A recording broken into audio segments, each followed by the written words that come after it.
월가의 거물이 찜한 쿠팡, 미 투자 전문지도 투자하라 권유.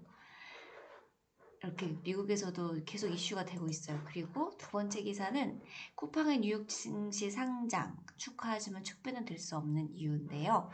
요거를 오늘 살펴보도록 하겠습니다. 그 전에 이제 김범석 대표 인터뷰 잠깐 보고 넘어갈게요.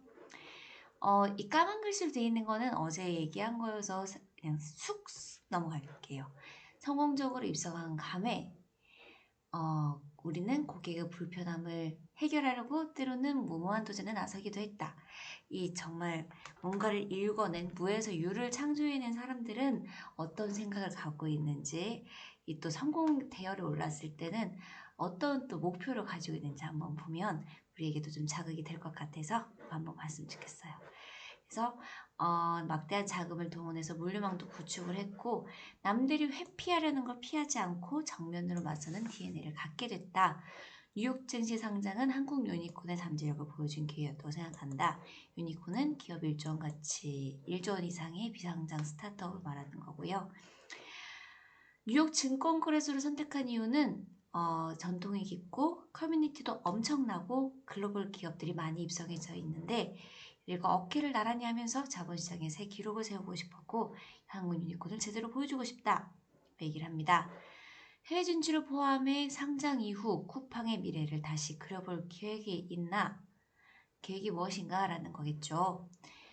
한국의 이커머스 시장 규모는 절대로 작지 않다. 최소 530조 원에 달하는 시장이다. 이번 상장을 통해 한국 시장이 해외에도 많이 알려지게 됐다고 자부한다. 한국 시장은 상당한 규모와 함께 성장 잠재력을 갖고 있고 한국은 세계 10대 전자상거래 시장 중에 유일하게 아마존과 알리바바가 장악하지 못한 곳이다. 쿠팡에 있기에 이게 가능했겠죠. 안 그랬으면 우리는 아마존과 알리바바만 쓰고 있었을 거예요. 10대 경제에 들어가는 엄청난 시장인 만큼 여기서 최선을 다하겠다는 각오를 밝혔고요. 46억 달러, 약 5조 5천억 원 정도 조달할 수 있게 됐는데 이걸 어떻게 쓸 것이냐. 이거 어제 조금 해서 쭉 읽어보고 네, 우리도 세계에서 가장 큰 자본시장으로 진출하는 게 자연스럽고 옳은 판단이라고 생각했다. 이렇게 조달한 자금을 글로벌 경제력을 확보하고 고객 혁신을 강화하는 데 공격적으로 투자할. 얼마나 더 공격적으로 투자할까요? 그래서 좋은 일자리를 많이 창출하는 한편 지역 경제 활성화에도 보탬이 되도록 하겠다. 이게 진짜 이제 쿠팡의 남은 과제라고 할 수 있어요. 특히 전국 배송망 확충을 위한 물류센터 확대에 투자를 많이 할 생각이고 중소상인들에게도 혜택이 두루 돌아갈 수 있도록 하겠다. 요거 정말 잘 할 건지 여러분들이 두 눈 똑바로 뜨고 꼭 감시를 해주세요. 그리고 뭔가 잘 못하고 있다 그러시면 저한테 꼭 제보를 해주세요. 쿠팡은 세계 최대 전자상거래 회사인 아마존을 많이 벤치마킹한 것 같다 라고 하는데 쿠팡은 이제 아마존은 클라우드 정말 세계적인 클라우드를 갖고 있을지언정 쿠팡이 강조하는 건 새벽 배송과 혁신적인 반품 서비스라는 거예요. 대규모 새벽 배송과 간편한 반품 서비스는 아마존을 갖추지 못한 쿠팡만의 강점이고 이제 소수 상품만이 아니라 수백만 가지 상품을 12시 이전에 주문하기만 하면 다음날 오전 7시까지 문 앞으로 배송해준다. 이거 너무 편하지 않나요? 세계 최초의 서비스고 당일 배송 물품도 매우 많고 특히 신선식품까지 포함하고 있고 주문한 물건이 다 마음에 들지 않으면 포장할 필요 없이 문 앞에서 돌려보낼 수 있다는 거죠. 쿠팡 친구가 문 앞에서 버튼 몇 번만 띡띡띡 눌러서 물품을 스캔하는 순간 환불이 완료되고 굉장히 해외에서도 불허한 서비스고 막대한 물류 투자와 독특한 기술 혁신이 이를 가능했다라는 거고요. 이건 어제 살펴봤고 자 이제부터 또 오늘 내용과 관련된 것들이 나옵니다. 쿠팡 배송기사들에 대해 쿠팡 배송기사들의 산업재해 사고가 많이 발생하고 있는데 이에 대한 생각은 이제 강한승 대표가 얘기를 합니다. 이렇게 돼 있지 않는 거는 김범석 의장이 얘기를 한 거예요. 쿠팡은 한국에서 5만여 명을 직고용하고 있는 회사다. 고용 규모로 한국 내 3위다. 모든 근로자의 안전과 근로 조건은 매우 중요한 가치다. 업계 최초로 주 5일 52시간 근무제를 도입했다. 배송기사를 대상으로 4대 보험을 보장해줬다. 배송업계에 새로운 기준을 만들어왔다고 생각한다. 이들에게 1,000억 원어치의 주식을 무상 지급하는 사례도 최초다. 앞으로 물류업계의 발전을 위해 최선을 다하겠다. 여기서 요거를 여기서 짚고 넘어갈게요. 제가 얼마 전에 기사를 쓰기도 했는데 52시간 도입한 거 물론 중요하죠. 하지만 이 노무사들이나 이런 노동 전문가들이 하는 얘기는 근로시간도 물론 중요하지만 그보다도 이제 더 중요한 것은 노동 강도라는 거예요. 똑같이 일을 해도 밤에 새벽에 일하는 거는 다르다는 거죠. 그래서 저희도 52시간 도입이 된 이후로는 주말 근무 그 시간이 다르고 야간 근무 시간에 대한 수당이 달라요. 예전엔 그러지 않았다는 거. 정말 혹독하던 시절. 나 때는 말이야 정말 말할 수 있는 시절. 근데 이 최근에 돌아가신 그런 정말 안타깝게 돌아가신 분들을 보면 새벽 근무, 심야 새벽 배송 근무하시는 분들이 많았어요. 하지만 쿠팡에서는 이런 분들이 40시간 지켰다 라고 얘기를 합니다. 하지만 그렇게 동일하게 적용될 수 없다는 거죠. 사람의 리듬이 바뀌고 수면 시간이 줄어들고 이렇게 하면은 정말 생명에 더구나 리듬이 바뀌고 잠드는 시간이 줄어들기도 하지만 또 그것도 있죠. 계속 무거운 짐을 들었다 놨다. 노동 강도가 너무나 세다는 거죠. 그래서 여기에 대한 새로운 고용 기준 개선도 해야 되고 그런 기준을 마련해야 한다는 게 이제 노동 전문가들 생각입니다. 그리고 이건 지금 40시간 요 4대 보험 보장 물론 안 한 것보다 낫지만 이것만으로는 이 물류센터의 일을 감당하고 배송 일을 감당하기에는 또 쿠팡이 더 성장해 나갈 수 있기에는 힘들다는 게 오늘 기사의 내용인데 자세한 건 더 이따 나중에 봐요. 네. 요기요 등 다른 배달앱 기술 업체를 인수할 계획이 있냐? 그러니까 아직은 아니다라고 얘기를 했어요. 인수합병과 관련해서는 무엇보다 문화적인 부분을 많이 고려를 해야 되고요. 혹시 지금 인수합병이나 뭔가 그걸 기획하실 분이 계시다면 어떤 기로에 있을 때 이런 것도 한번 참고를 해보시면 좋을 것 같아요. 문화적인 부분을 많이 고려해야 되고 이 인수합병이라는 거는 오직 비즈니스 관점에서만 접근할 수 있는 건 아니라는 거죠. 저는 재밌었어요. 이런 문장들. 고객 중심주의 철학 때문이고 어려운 문제를 회피하지 않고 직접 맞부딪혀 해결하려는 DNA를 구축하는데 오히려 지금은 심혈을 기울여왔기에 이런 거에 더 집중을 할 생각이라고 합니다. 인수할 계획은 아직 없다고 하고요. 쿠팡은 여전히 적자 기업이다. 언제쯤 흑자로 전할 수 있을 거라거나 그러자 이렇게 일합니다. 적자가 아니라 투자도 생각을 한다. 쿠팡이 여기까지 올 수 있었던 것은 장기 비전을 믿어주고 지지해줬던 동료와 투자자, 고객 덕분이다. 뉴욕 증시 입장을 계기로 더 공격적으로, 지속적으로, 계획적으로 추가 투자에 나설 계획이고 적자 탈출에 초점을 맞추기보다 지속적으로 투자할 것이라고 생각해주면 좋겠다. 기자들이 좀 사실 이렇게 물어보면 계속 적자 낼 건데 언제쯤 흑자로 낼 거냐? 이렇게 물어보면 조금 비웃음 당할 수 있어요. 그렇다고 하더라고요. 그거를 단순히 수치만으로 따질 수 재무제표상 손익분기 표상 이렇게 숫자만으로 모든 거를 볼 수 있는 물론 물어볼 수는 있어요. 궁금할 수는 있는데 그렇다는 거죠. 질문에 조금 깊이가 없다는 거 그렇다고 하더라고요. 차등 의결권 이게 보유 주식 이상의 의결권을 줘 경영권을 방어할 수 있도록 만든 제도인데 요런 게 뉴욕 한국에는 이게 보장이 안 되는데 미국에서는 이게 보장이 된다.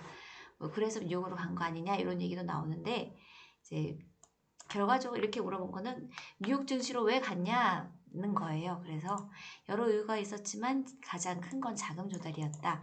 가장 많은 자본을 끌어들일 수 있는 시장으로 가는 게 목표였다. 큰 시장에서 세계적인 기업들과 경쟁하고 싶었고 알리바바가 뉴욕 증시를 선택했던 것도 같은 이유였던 것으로 알고 있다. 차등 이어건은 많은 배경 중에 하나다라는 거고요. 기업 공개 과정에서 예상보다 높게 평가받았던 원인을 스스로 평가한다면에 대한 대답은 이 저명한 투자자인 벤저민 그레이엄이 주식시장은 단기적으로 인기 투표지만 장기로 보면 무게를 재는 기계라고 말했다는 거예요. 쿠팡은 지금까지 단기 전략을 추구하지 않았다. 인기 투표 관점에서만 판단했다면 오늘의 이 로켓 배송 시스템은 없었을 것이다. 왜냐하면 이게 엄청난 비용 투자가 많이 필요하기 때문인 거죠. 상장에 성공했지만 비상장 기업일 때처럼 여전히 고객을 가장 먼저 생각하고 사회적으로 좋은 영향을 끼치도록 최선을 다할 것이다. 단기적인 가치는 추구하지 않겠다라고 답했습니다. 한번 우리는 지켜보자고요. 쿠팡 서비스가 참 소비자들에겐 좋긴 한데 이런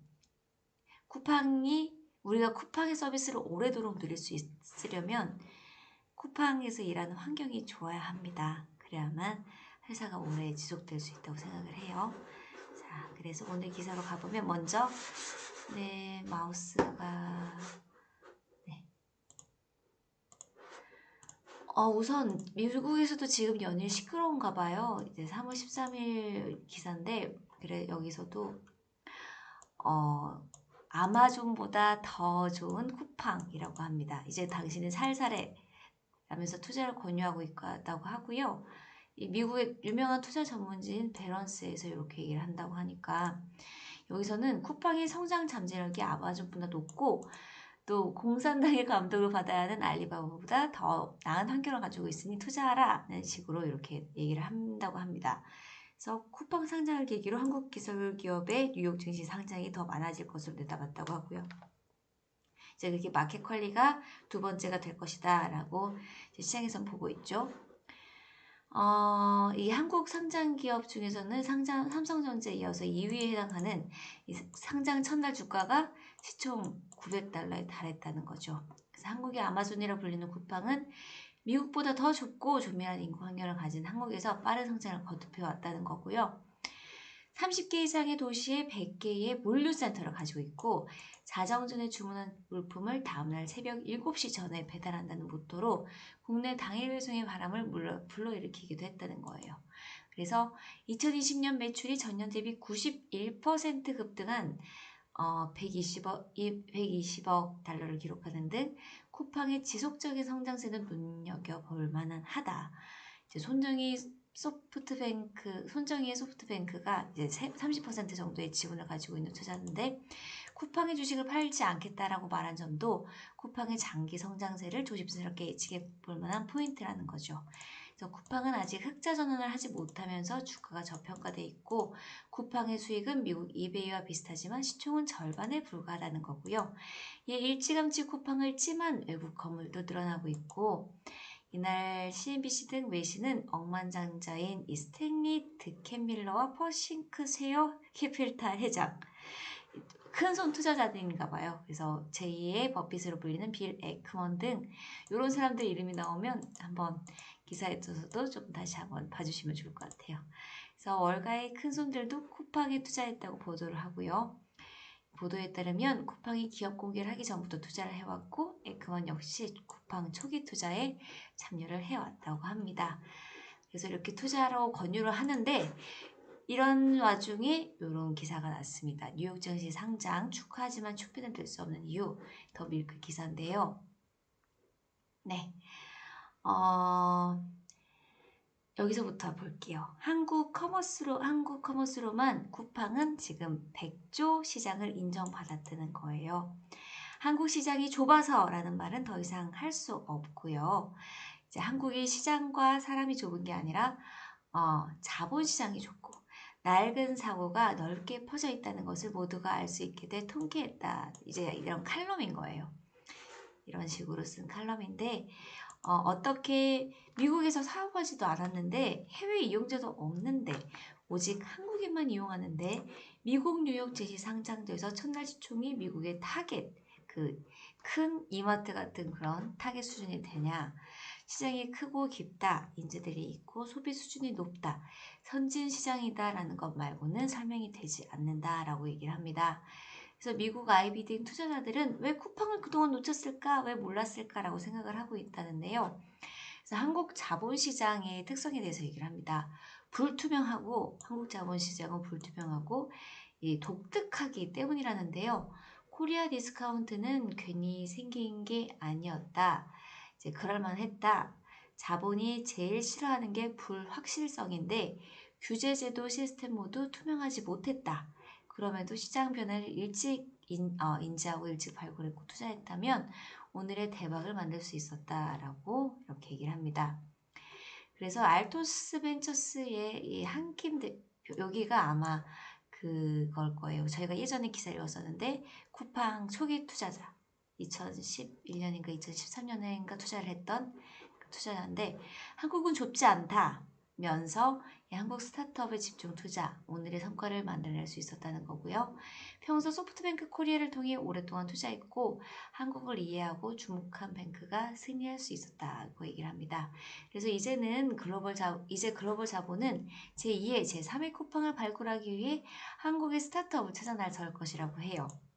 메이저리그 스카우터들의 이제 그런 고교 야구를 찾듯이 스타트업 발굴에 나서는데 10년간 중국으로 재미를 봤는데 더 이상 소재 기업이 없자 점차 한국으로 눈을 돌리고 있다고 하고요.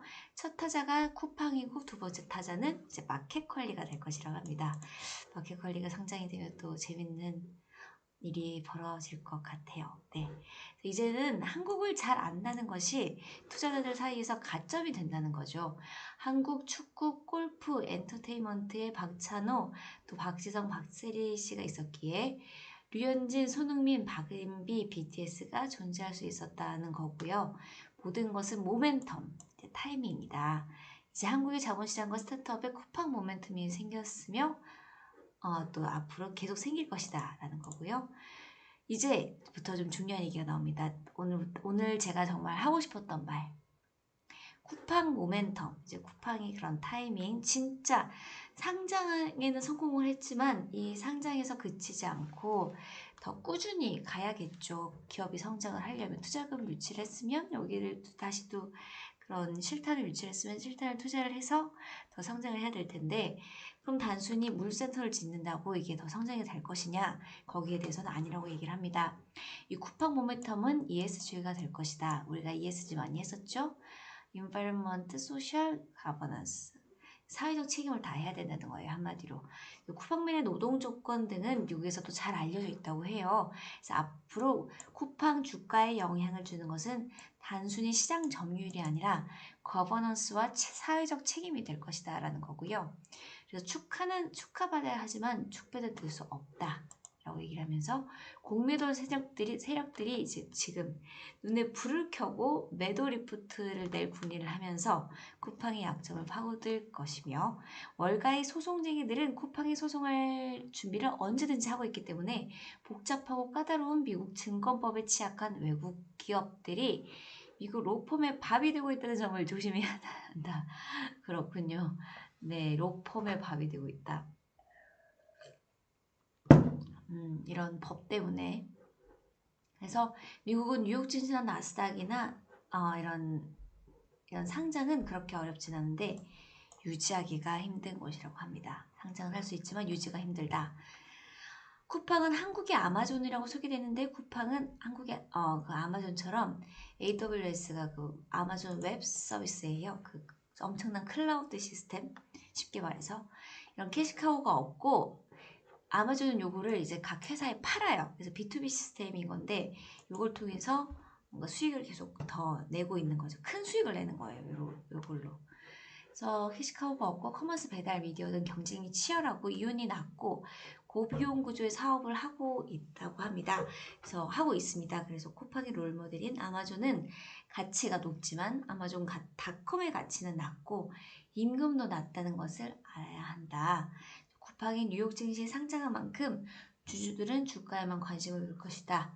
앞으로 기업 가치를 끌어올리고 주가를 부양하려면 인수합병이나 기술 투자뿐인데 앞으로 어떻게 할지에 대해서 쿠팡의 진정한 실력이 드러날 것이다 라고 하고요.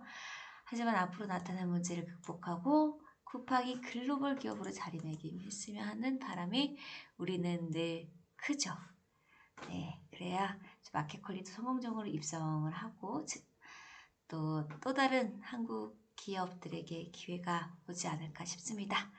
네, 23분이고요. 제가 준비한 기사는 여기까지입니다. 좀 유익하셨을까요? 공부가 되셨을까요?